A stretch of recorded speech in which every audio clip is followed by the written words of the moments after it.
Hello everyone, you are watching food fitness and fun और मैं हूँ dietitian Manju Malik. If you are a female और male, अगर आपको फैट लॉस करना है, वेट लॉस करना है, बेली फैट कम करना है, हॉर्मोन्स को बैलेंस करना है, देन आई हाईली रिकमेंड कि आप ये वीडियो एंड तक देखिए। पूरा साइंस बेस मैं आपको एक्सप्लेन करूँगी सिंपल लैंग्वेज में कि कैसे आप इस पूरे प्रोसेस को सिंप्लीफाई कर सकते हैं।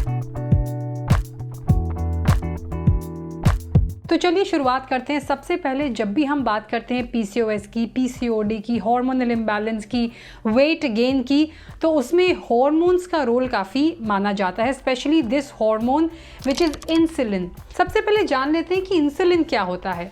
तो इंसुलिन आपके पैनक्रियाज से, पैनक्रिया आपका एक ऑर्गन होता है जो स्टमक के पीछे होता है, वो रिलीज़ करता है इंसुलिन को विच इज़ अ हार्मोन। और इसका फंक्शन होता है कि आपकी ब्लड स्ट्रीम में जो ग्लूकोज होता है, जो शुगर होता है, उससे आपके सेल्स के अंदर भेजना। सो इन सिंपल वर्ड्स, आपकी बॉडी के अंदर शुगर यूज़ करना, प्रोसेस करना और स्टोर करना, इस हार्मोन का काम होता है जो है इंसुलिन। तो आप जब कोई भी कार्ब्स खाते हैं, गुड कार्ब्स जो हैं वो धीरे धीरे शुगर को रिलीज़ करते हैं। जो कॉम्प्लेक्स कार्ब्स होते हैं जैसे कि होल ग्रेन्स हैं, नट्स एंड सीड्स हैं, एंड सिंपल कार्ब्स जो होते हैं वो एकदम एनर्जी को आपकी बॉडी के अंदर रिलीज़ करते हैं। जब आपके ब्लड के अंदर ये शुगर आती है तो इसे मैनेज करने के लिए पैनक्रियाज फटाफट इस हार्मोन को भेजता है।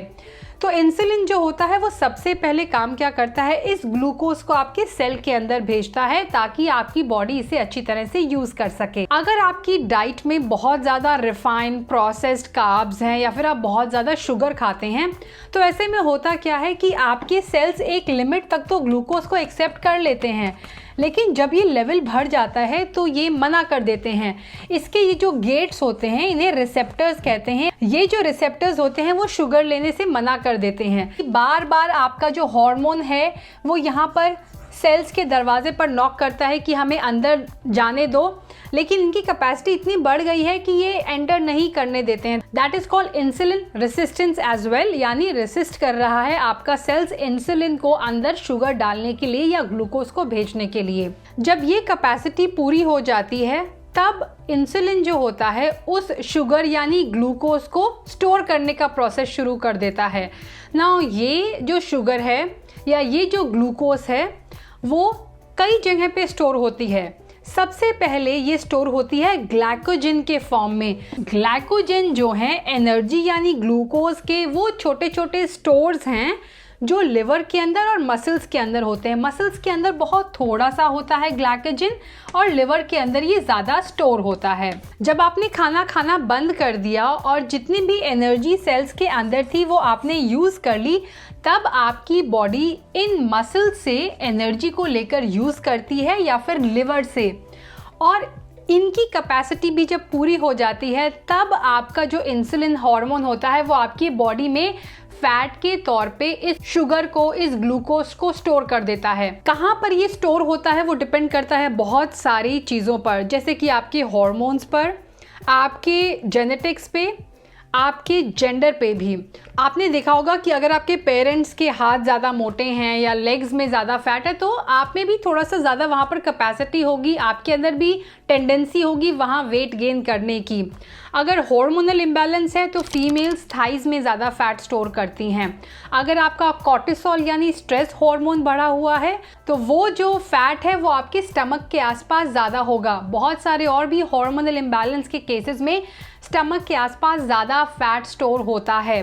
और उसका रीज़न क्या है, जब भी आप अनहेल्दी खाते हैं और ब्लड शुगर लेवल बहुत ज़्यादा हाई फ्रीक्वेंटली जाती है तो इससे आपके ऑर्गन्स को खतरा ना हो या फिर स्ट्रेस से आपके वाइटल ऑर्गन्स को खतरा ना हो, उससे बचाने के लिए एक फैट की पैडिंग जो है आपकी बॉडी ऑटोमेटिकली आपके एब्डोमिनल एरिया पर लगाना शुरू कर देती है। तो टेंडेंसी जो होती है सबसे ज़्यादा ये होती है। तो अगर आप वेट लॉस करना चाहते हैं, फैट लॉस करना चाहते हैं, तो सबसे पहले आपको इसी साइकिल में जाना होगा। नंबर 1 जो आपका स्टेप होगा वो है कि इनपुट अपना यानी डाइट को अपना बेटर करना होगा। अगर आप अच्छी मात्रा में फाइबर लेंगे, प्रोटीन लेंगे और फैट लेंगे तो आपका ब्लड शुगर लेवल जो है वो स्पाइक नहीं होगा, आपके ब्लड में इमिडिएटली बहुत ज़्यादा शुगर नहीं जाएगी, धीरे धीरे वो शुगर रिलीज होगी और आपका जो इंसुलिन है वो आराम से उसको मैनेज कर लेगा। Not just what you eat but how much you eat also matters. हो सकता है कि आप हेल्दी डाइट ले रहे हैं, हेल्दी कार्ब्स ले रहे हैं, लेकिन आपका अमाउंट बहुत ज़्यादा है।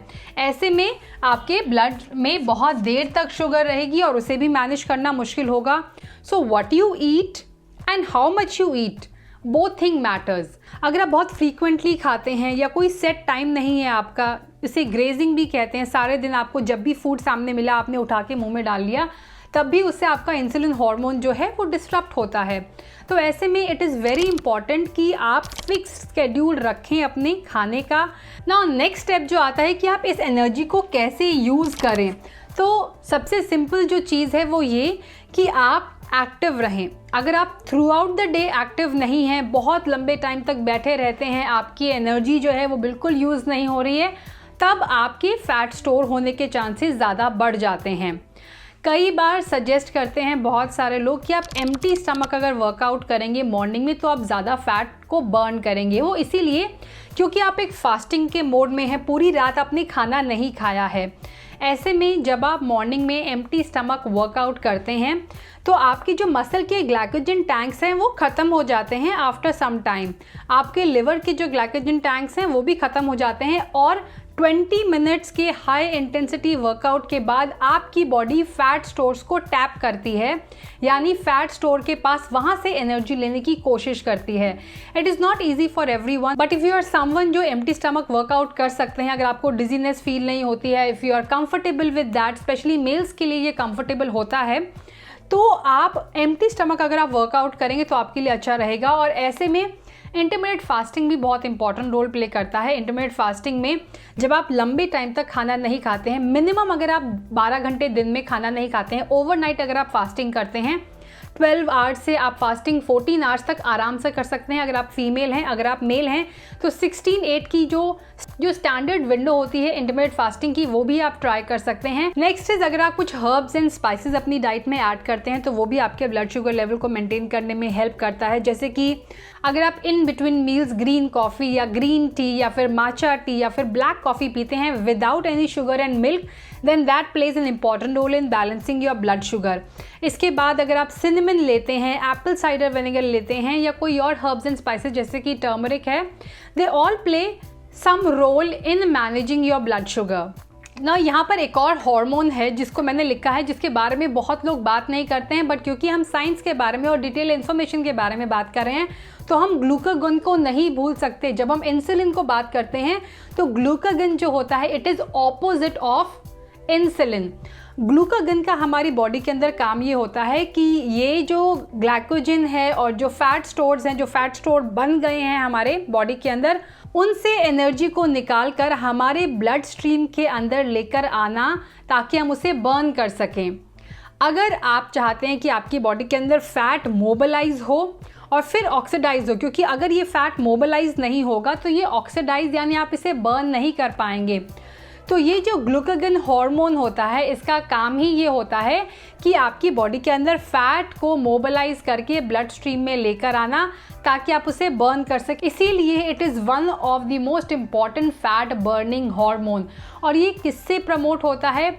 जब आप प्रोटीन कंज्यूम करते हैं। तो रिसर्च में पाया गया है when you eat optimal amount of quality complete protein तो उससे हार्मोन आपकी बॉडी के अंदर बूस्ट होता है। नंबर 2, अगर आप वर्कआउट से पहले, इसीलिए लोग कॉफ़ी पीते हैं वर्कआउट से पहले, उससे भी ये मोबिलाइज करता है फैट को। नेक्स्ट, जब आप वर्कआउट करते हैं तब भी ये एक्टिवेट होता है और ये ज़्यादा इफेक्टिवली काम करता है। अगर आपकी बॉडी के अंदर स्ट्रेस बहुत ज़्यादा है तो इंसुलिन हार्मोन भी उससे इफ़ेक्ट होता है और आपका शुगर जो है वो अच्छी तरह से मैनेज नहीं कर पाता है। आपकी गट हेल्थ भी इम्प्रूव करनी होगी।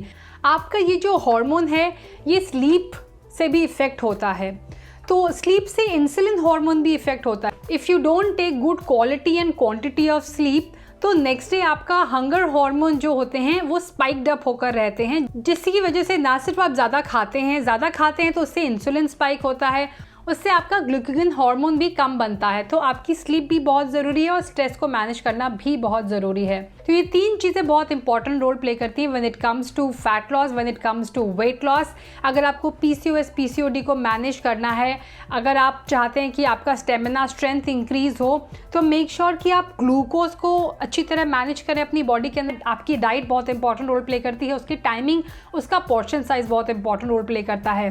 ग्लाइकोजन, अगर आप फिजिकल एक्टिविटी करेंगे, फास्टिंग करेंगे, एम्प्टी स्टमक अगर आप फिजिकल एक्टिविटी करेंगे, तो ये जल्दी से बर्न होगा।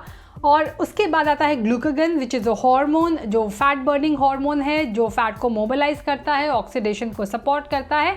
तो उसके लिए आपका पूरा लाइफस्टाइल जो है, आपकी एक्टिविटी लेवल थ्रू आउट कैसे रहती है, प्रोटीन का इंटेक क्या है, वो डिटरमाइन करता है उसे। सो इन शॉर्ट ये सारी चीज़ें आपको फॉलो करनी होंगी अगर आप चाहते हैं कि आपका हेल्दी वेट लॉस हो, सस्टेनेबल हो। अगर आप डाइटिंग करेंगे, उससे भी इंसुलिन हार्मोन डिस्टर्ब होगा, उससे आपकी एनर्जी लेवल में भी ड्रॉप आएगा, उससे आपकी मसल्स को भी ग्लाइकोजन नहीं मिलेगा, विच इज़ इंपॉर्टेंट, एंड उससे आपका फैट ज़्यादा स्टोर होगा। क्योंकि जब आप डाइटिंग करते हैं तो आपकी बॉडी को लगता है कि कोई इमरजेंसी आ गई है और वो फैट को स्टोर करके होल्ड करके रखना चाहता है। तो डाइटिंग आपको हेल्प नहीं करेगी, एक्सेसिव जिमिंग आपको हेल्प नहीं करेगी, क्योंकि जिमिंग से आपकी बॉडी के अंदर फिजिकल स्ट्रेस इंक्रीज हो जाएगा। सस्टेनेबल तरीके से इन चीज़ों को इंट्रोड्यूस करें, धीरे धीरे इंट्रोड्यूस करें, एंड आप ज़रूर सक्सेस हासिल करेंगे अपने वेट लॉस में, अपने वेट लॉस गोल्स में, अपनी जर्नी में। So that's all for today. I hope you enjoyed watching today's video. Do share this video with your friends and family member. Stay healthy, stay fit, stay active, and I'll be back very soon. Until next time, you take care. Bye bye.